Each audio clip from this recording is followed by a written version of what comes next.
क्यों क्यों सहमता कैसे? उनको अपने काम को ईमानदारी से नहीं करना चाहिए? उनको किसने अधिकार दे दिया कि बेवजह कांग्रेस के कार्यकर्ता नेता और बीजेपी के नेताओं के कहने से उनके खिलाफ मुकदमे कर दे? प्रमोद जैन भाया के 107-16 का इस्तेगासा नहीं है, इस आईजी ने बेजा दखल देकर के 9 मुकदमे कर दिए। 9 के अंदर मिट्टी तालाब से खोद के ले गए, प्रमोद जैन भाया मुलजिम है। अनाज मंडी के अंदर बारदाना इधर उधर हो गया, प्रमोद जैन भाया ने मंत्री रहते हुए करवा दिया। 9 मुकदमे कर दिए, कोटा में कर दिए। और ताजा उदाहरण तो गोविंद डोटासरा और टीकाराम जूली है। टीकाराम जूली और मैं सर्किट हाउस में बैठे, उनके ऊपर वो मुकदमा करवा रहा है और रात को 10 बजे करा रहा है। घटना 2 बजे की और रात को 8 घंटे बाद में 10 बजे आईजी, एसपी और नीचे के तमाम पुलिस के लोगों को कहता है कि मेरी बेइज्जती हो गई, मेरी इज्जत दांव पे लग गई, आपको मुकदमा करना पड़ेगा। और एक घटना के 2 मुकदमे। किसने अधिकार दिया उस आईजी को? उसको क्यों नहीं कहेंगे हम? गलत करेगा तो कौन नहीं कहेगा, आप बताइए। अरे ये तो यहां सड़कों पे नोटंकी करते थे बीजेपी वाले। तो हमने तो यही तो कहा है कि आप ईमानदारी से कानून के मुताबिक काम कीजिए। इन्होंने प्रमाण दे दिया कि मैं कानून के मुताबिक नहीं करूंगा, मैं तो बीजेपी का चोला पहन करके बीजेपी जैसे नचाएगी वैसे नाचूंगा और तुम्हारे खिलाफ मुकदमे करूंगा। जिसका ताजा उदाहरण है एक इंसिडेंट की 2 एफआईआर और उसमें जानबूझ करके गोविंद डोटासरा, टीकाराम जूली और अन्य के ऊपर मुकदमा में नाम देना। और किसी तरह की कोई वायलेंस नहीं हुई, किसी तरह की कोई वायलेंस नहीं, किसी तरह का कोई धक्का मुक्की नहीं हुई, किसी तरह का कोई मुक्का नहीं मारा, कोई झगड़ा नहीं हुआ। उसके बावजूद जानबूझ के मुकदमा दर्ज कर दिया।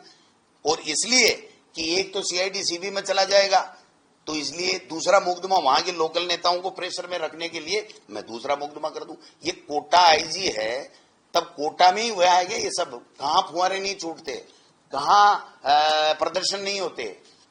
5 साल तो इन्होंने किए ही, यही नोटंकियां की थी, प्रदर्शन ही किए थे। और अब हम 5 साल ही करेंगे तो फिर तो हम तो 500, अगर मान लीजिए 100 प्रदर्शन करेंगे तो 100 मुकदमे खाएंगे इसकी वजह से। ये कौन सा तरीका, आप बताइए। और करो ना गिरफ्तार, कौन मना कर रहा है? गोविंद डोटासरा यहीं बैठा है ना, इसने किया ना मुकदमा दर्ज। तो भजनलाल सरकार में दम है तो करे। अगर मैंने कोई अपराध किया है तो मुझे कल जाते आज देना फांसी की सजा, इनको जो करना जो करे ना।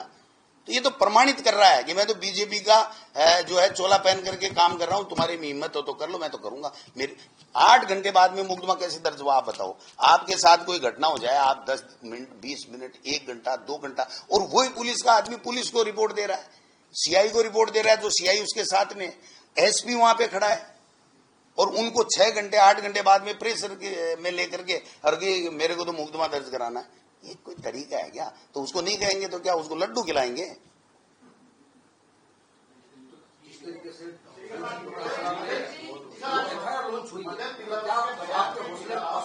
क्यों, किस बात का फंसते?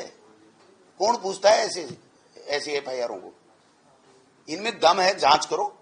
जांच में अगर गोविंद डोटासरा दोषी है, 1 सेकंड नहीं लगाऊंगा।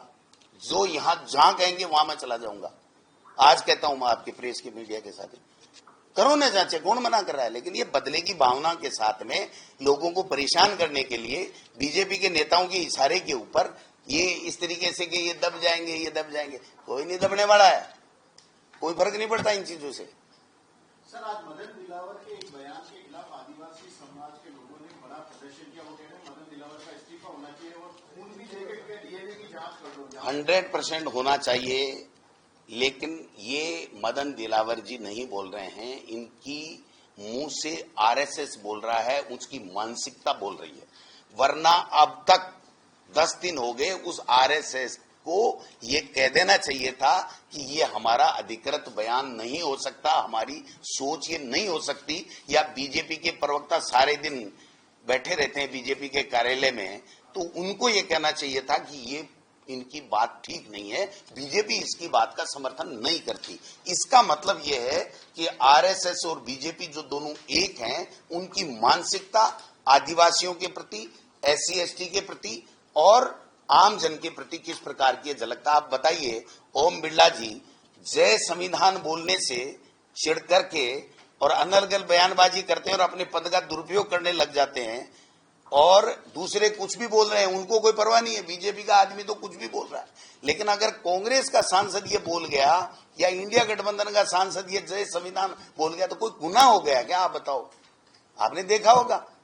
तो जो संविधान के कारण से वहां उन पदों पे बैठे हैं, वो संविधान की अवमानना कर रहे हैं, संविधान की जय नहीं बोलने देना चाह रहे हैं, तो आप समझ सकते हैं कि इनकी सोच क्या है। इसलिए मैं तो कहता हूं कि मदन दिलावर जी को 100% माफी मांगनी चाहिए। नहीं मांगेंगे कि राजस्थान की विधानसभा में हम प्रतिपक्ष के लोग उनको मजबूर करेंगे, सरकार को मजबूर करेंगे कि इनसे माफी मंगवाइए, या फिर माननीय मुख्यमंत्री जी कह दें कि हमारी और आरएसएस की